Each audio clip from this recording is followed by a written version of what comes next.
Did you know that nearly 1/4 of China's land has already turned into desert? And the dust storms from these barren zones don't just stay in China, they can travel hundreds of miles, reaching Japan and South Korea. Sounds alarming, right? But in typical fashion, China has taken this challenge head-on with one of the boldest environmental projects the world has ever seen. Right now, billions of tons of sand are being transformed into green landscapes stretching across 193,000 square miles. But as with many mega projects, this grand solution has also created unexpected problems, affecting millions of lives. Keep watching, because what you're about to see is a mega project unlike anything outside of China. While you're watching today's story, remember this. Our planet already has around 13 million square miles of land that is turned into desert. That's about 40% of Earth's total land surface. Over half of this dry land lies in Asia and Africa, the most densely populated regions in the world. And right in the middle of that map, China has become one of the most critical hotspots since the 1980s. And the problem is still growing today. In the south, China is lush and green. But in the north, the situation is completely different. It's so dry that survival itself can feel impossible. The little water available is quickly consumed by factories, industrial farms, and rapidly expanding cities. To cope, people drilled deeper wells and built more dams, but the result was devastating. Rivers began to vanish. The Yellow River, once China's pride, would sometimes dry up for half the year. At the same time, forests disappeared. Back in 1949, only 8% of China's land was covered by forests, and the number kept shrinking due to uncontrolled logging and overgrazing. Without trees, the soil eroded, nutrients disappeared, and farmland could no longer sustain crops. The consequences were severe. Nearly 1/4 of China's land turned into desert, triggering sandstorms from the Gobi that reached Beijing and often blew all the way to Japan and South Korea. But China is not a country that sits still in the face of crisis. Since the late 1970s, it has launched a series of massive ecological projects to fight back. When northern China was left with just 5% forest cover and desertification had spread across an area nearly the size of Alaska, the government decided to act. In 1978, they launched their first mega project, the Great Green Wall. Often called the Great Wall of Trees, it was designed as a massive belt of forest stretching across northern China to stop the Gobi Desert in its tracks, shield cities from sandstorms, and restore life to dead land. Planting trees in China's harsh deserts has never been easy. Temperatures swing from -40°F in winter to over 100°F in summer. On top of that, powerful winds can bury young saplings under sand in just a single night. To overcome these challenges, engineers designed clever methods. Drip irrigation bags buried deep underground to release moisture for months, funnel-shaped pits that capture dew, and super drought-resistant trees like the saxaw, red willow, and desert poplar, with roots stretching 60 to 90 feet down to reach hidden water. After more than 40 years, those efforts are paying off. By 2009, man-made forests already covered about 193,000 square miles, twice the size of California, making it the largest human-planted forest in the world. A 2020 report revealed just how powerful this green shield had become. It absorbed massive amounts of carbon dioxide, cooled regional temperatures, and even helped slow down climate change. Back in the 1980s, the Gobi Desert was expanding by 3,800 square miles every year. But by 2022, the desert was actually shrinking, losing more than 770 square miles annually. A true turning point in history. This success wouldn't have been possible without the dedication of millions of ordinary people. Take Mrs. Yin Yusen and her husband, who spent 40 years planting more than 74,000 acres of trees. They personally protected thousands of saplings from wind and sand. People like them helped transform the Gobi from a dust storm factory into a green belt that now shields northern China and even benefits neighboring countries. But the fight isn't over. Further west lies the Taklamakan Desert, often called the Dead Sea of China. It covers about 130,000 square miles, with more than 85% made up of constantly shifting dunes. In the early 2000s, sandstorms from this desert blanketed all of Xinjiang and spilled into neighboring provinces, destroying farmland and cutting off highways to stop it. China launched the Taklamakan Green Belt Project. The approach was similar to the Gobi Green Wall. Pick hardy, drought-resistant trees, plant them in grid patterns to break the wind, stabilize the sand with straw or mesh before planting, and install drip irrigation systems to keep them alive. Over 4 decades, hundreds of thousands of workers and volunteers created a massive 1,715-mile green belt circling the entire desert. In 2022, the final 177-mile stretch began, with 600,000 people taking part.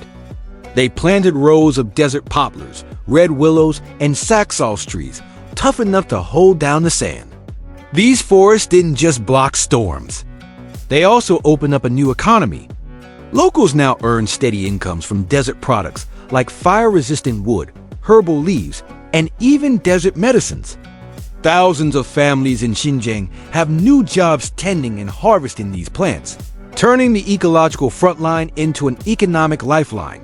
China's reforestation efforts are a global first, proving it's possible to stop deserts from advancing. But success has also created a new paradox. While China plants trees to fight sand, its booming cities are devouring sand at an unprecedented rate. With more than 65% of the population now living in urban areas as of 2024, the country's breakneck urbanization demands nearly 3 billion tons of sand every single year. That's enough sand to fill about 1,200,000 Olympic swimming pools. But here's the catch: desert sand is useless. Its grains are too round and too fine, which means they don't stick together well enough to make strong concrete or glass top. So instead, China turned to rivers and freshwater lakes. The biggest hotspot is Lake Poyang, the country's largest freshwater lake. During the rainy season, it once stretched to nearly 1,700 square miles, almost the size of Delaware and Rhode Island combined. But today, the lake is being ripped apart. Hundreds of dredging boats, some capable of sucking up 11,000 tons of sand every single day, are carving into the lake bed. The results are shocking. In less than 20 years, the lake's water level has dropped by more than 25%. Sandbanks have disappeared. The ecosystem is collapsing. Migrating bird numbers have fallen by 90%. Fish stocks have been cut almost in half. Farmers living around the lake are left with dry, cracked fields and failed harvests. Even worse, Lake Poyang once acted as the natural flood valve for the Yangtze River, but with its bottom scooped out, summer floods now race straight downstream. A major flood could destroy more than 1 million homes. Imagine if Lake Michigan were drained and Chicago lost its natural flood protection. How would anyone cope with that? The Chinese government has tried to stop the destruction, issuing bans and restrictions on sand mining since the year 2000. But the lure of billions of dollars keeps illegal sand pirate fleets operating in the shadows. At the same time, desert control projects can't be paused. They're vital for protecting farmland, wildlife, and communities threatened by advancing sand. And to unlock Xinjiang's massive oil and gas reserves, China launched another bold project, the Taklamakan Highway. Construction began in 1993, cutting directly across the largest shifting sand desert in the country. At first, it was only used to move materials. But just a few years later, it opened to residents and tourists, quickly becoming a lifeline across the desert. And one road wasn't enough. The system expanded into 3 main branches, the main highway stretching hundreds of miles, a 97-mile side route, and Route A at 263 miles, linking oases and vital oil fields. But keeping these roads open is no easy task. Strong desert winds can bury lanes under dunes in a matter of hours. The solution? Rows of sand-blocking trees planted along the highway. backed by massive irrigation systems and maintenance sheds placed every 2.5 miles to keep sand under control, 24/7. And here's something remarkable. The Taklamakan Highway is China's first carbon-zero road. With 109 irrigation wells powered by 86 solar plants, it saves about 1,000 tons of diesel and prevents 3,410 tons of carbon dioxide emissions each year. Where there was once only endless wind and shifting sand, now a ribbon of blacktop glistens under the desert sun, cutting straight through towering dunes.